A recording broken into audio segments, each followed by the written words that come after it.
What's good, y'all? I hope all is well. So today I wanted to sit down and discuss with you about the things that are necessary to properly launch a business in 2021. And when I say properly launch, I mean the paperwork and the administrative tasks that are a necessity before you launch. Now look, I know we are all excited and we have these brilliant ideas and we have this high energy, and that's good. So if you're interested in having a legit company, then you need to be good on paper. And by being good on paper, I mean that you can prove your income. You don't owe the IRS tax. You're able to show these things on your tax return to be good on paper, to be able to use your business credit and to be able to apply for things through your business without even touching your personal finances. But that's a whole nother topic. So if any of that stuff interests you, stay tuned, grab your phone, go get some water, get hydrated. As a matter of fact, get some of this good Volvic. But get ready to take notes. If you use your notes on your phone, get you a pen and paper, you old school, do all that, and then come back to the video. Yeah, bounce back, got that bounce back. Yeah, we got that bounce. All right, so once you know for sure what type of business you're creating, now it's time to register your business name. And that's step one. Most of the times, the most common way people register their name is through an LLC. But you can do whatever the most fitting for your business, for your company, is what you should do. The most common and the most commonly used and probably the most cost efficient way to register your name is through an LLC. But you can do a C Corp, you can do an S Corp. However you decide to register your entity, that's up to you. You do this through your state, through the Secretary of State. It's free, it's simple, it takes all of 10 to 15, 20 minutes, depending on your level of being able to fill out the paperwork. You shouldn't be paying third-party companies to do this stuff for you. It's very simple to do it yourself. Some of these third-party companies, they'll charge you anywhere from like $70 to $200 plus whatever your state filing fees are to register your company, when you can just go to your Secretary of State and do it yourself. Just fill out the paperwork.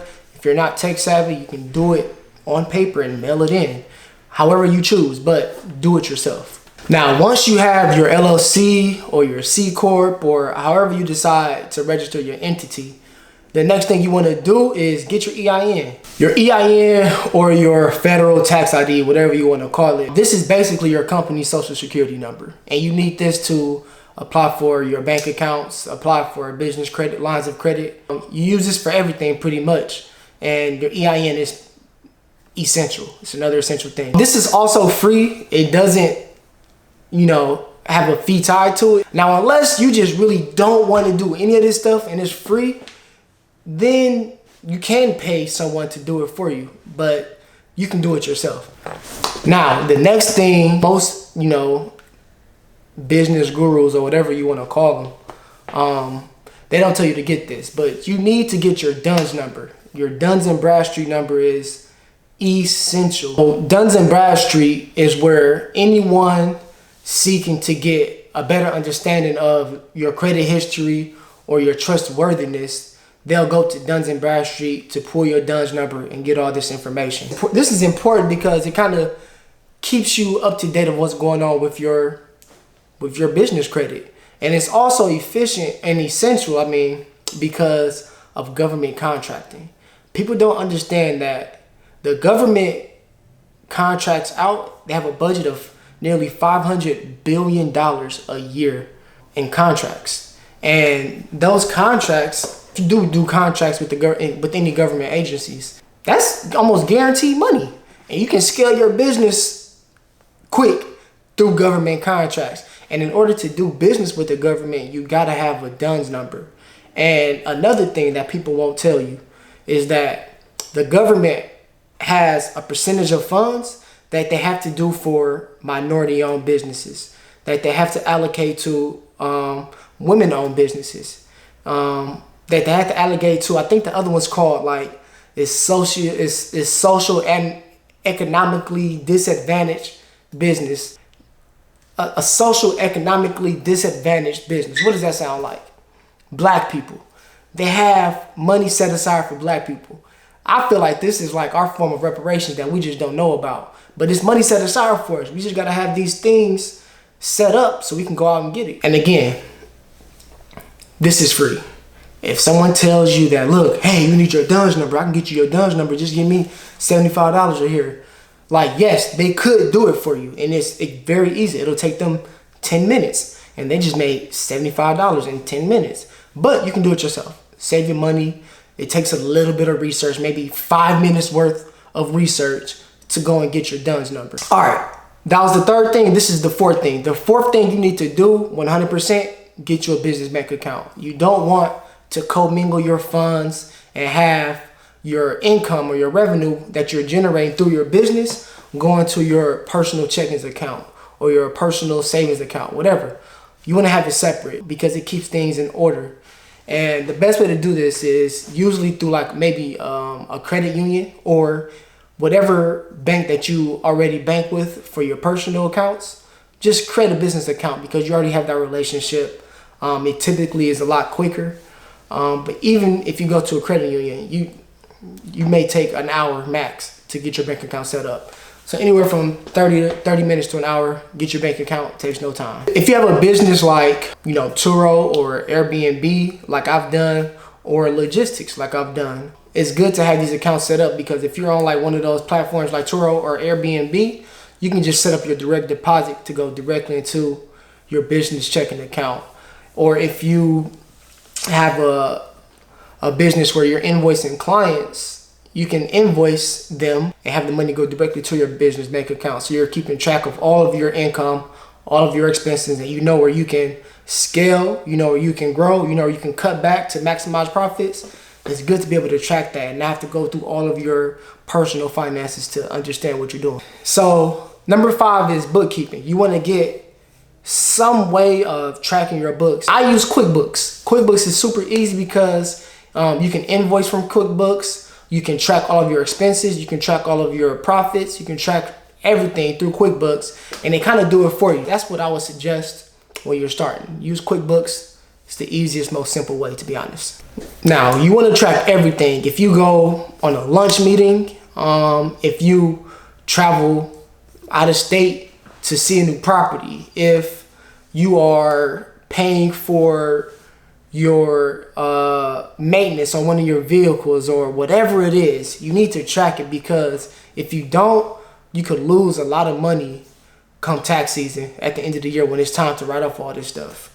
Other than losing money by not decreasing your tax liability, the other way you can lose a lot of money is by not having this stuff organized, and you have to pay your accountant or your tax preparer to do all your bookkeeping for you, and then you got to pay them by the hour, and they're not cheap. I made that mistake. I've not had all my bookkeeping done, and then we go get our business taxes done, and it's another $1,600 on there for my fee just because I didn't keep up with my books. She had to go through all of my transactions to pull all of my expenses, pull meals that I was able to write off, pull my car maintenance, pull my office supplies, everything. She had to go through and do all that bookkeeping for us because we weren't organized going into that tax season.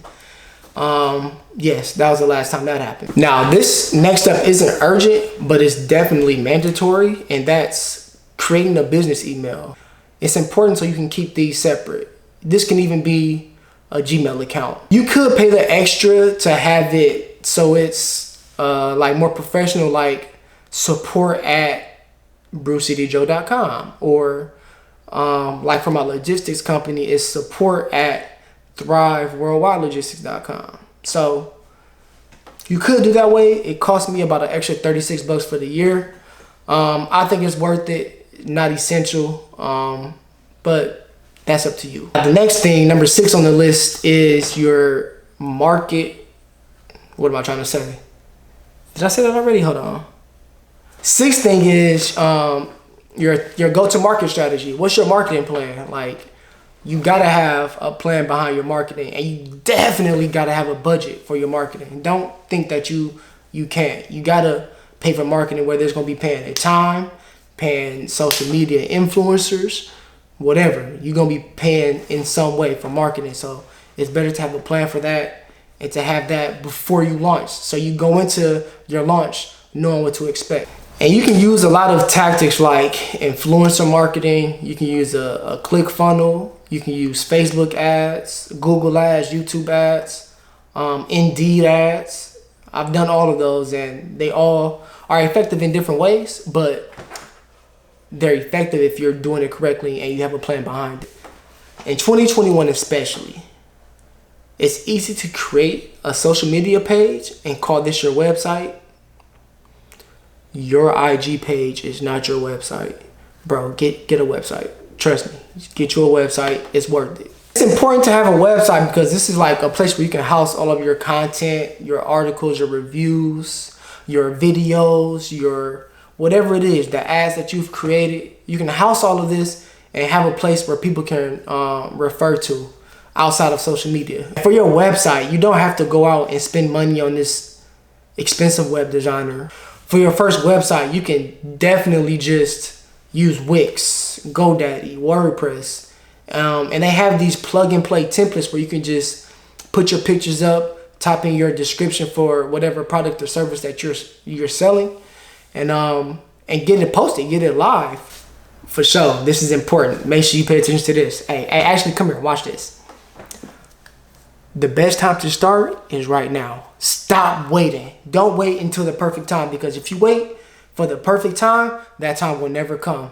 If you wait for a time in the future, what would that time be in the future? The present. What's now? The present. So just do it now. Go get started today. Go get started right now. Go write down your steps of execution and how you're going to get this thing off the ground and get to work. Now, the last and final thing before you start your business that you need to keep doing is keep working your 9 to 5. It takes a lot to get a company off the ground. There's a lot of expenses that cut into your profits. There's a lot of things that you don't really account for when you're starting a company that with a 9 to 5, you don't have to worry about. You just go to work, do your job, get your paycheck. And here's another thing. That 9 to 5 is really your first investor. How are you gonna get the funds to do all this stuff? How are you gonna get the funds to put towards marketing? How are you gonna get the funds to launch a website? How are you gonna get the funds to buy your product for the merch you're selling? You need some type of investor. And if you treat your job like your first investor, you'll be good. It's gonna be harder. You're gonna be working instead of 8 to 10 hour days. You'll be working more like 14, 15 hour days, because you gotta, if you're gonna give your job 8 hours, you gotta give yourself at least 4 hours. You gotta give yourself at least a couple hours, something. You're gonna do some weekend hours to work on your company, wake up early in the morning, work after work, whatever it takes. So it's gonna be harder to get it going, but once you get it going, then you can start to see, like, look, I'm making as much on with my company that I'm making on my 9 to 5. Maybe it is time to step away from it, but that's when it's time, not before then. If you can do both and kind of grow steadily and grow efficiently so that you're able to last and build these systems and have these things in place so you can scale it and pass over some of these tasks, delegate some of these other things that you don't like doing, but you know how to do, that's how you grow your company, and that's how you scale. And that's why these 9 things are important before you launch your business. If this helped in any way, please share the video, comment down below what your business is that you're working on right now, and let's bounce ideas off of each other. It's always good to have a community of people that are like-minded and going after the same things that you're going after. All right, man, I appreciate y'all watching the video. Go do something good, be positive, support your homies, and don't ask for a discount. Done as the usual. Little nigga who is you, plotting on the M-ball, but I need a few.